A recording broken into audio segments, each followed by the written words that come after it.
want to deliver messages that Trump personally doesn't want to hear.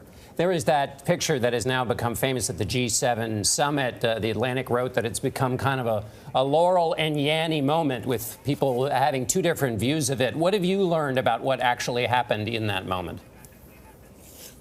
Well, I think the background is important. It was at this point, it was towards the end of the summit, that Chancellor Merkel of Germany and Prime Minister Trudeau of Canada got together with some of the allies and really wanted to press Trump directly to sign the communique, the one that talked about a commitment to a rules-based international order. The advisors had been working on it until 3 o'clock that morning, straight through the night, including Kudlow from the United States.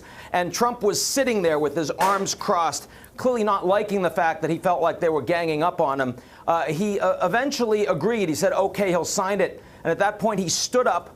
He put his hand in his pocket, his suit jacket pocket, and he took 2 Starburst candies out, threw them on the table, and said to Merkel, "Here, Angela, don't say I never give you anything."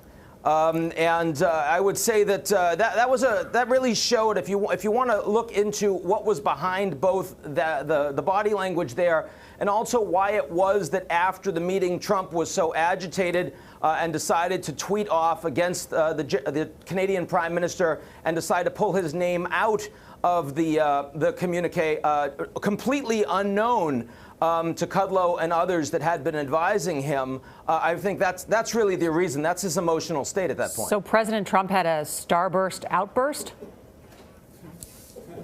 Look, I mean, his personal relationship with Merkel is deeply broken. The leaders obviously do not respect each other. They don't think that the other respects them, and it's pretty clear that they don't.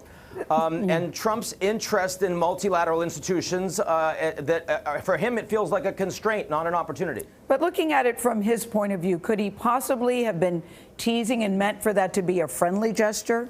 Is there any way that you could read that? Is there any way you could read that into it? You know, it's hard to, keeping in mind that Trump didn't want to go to the G7. He was convinced by his advisors the day before that he needed to. And one thing we know about Trump is when he's told to do things that he doesn't want to do, he doesn't respond to them easily. He showed up late. He left early. He took his translation piece out of his ear when the French president was actually giving a speech. He showed an extraordinary lack of interest in working with the allies all the way through. And again, the private conversations I've had with many of these leaders over the course of the G7 summit really does express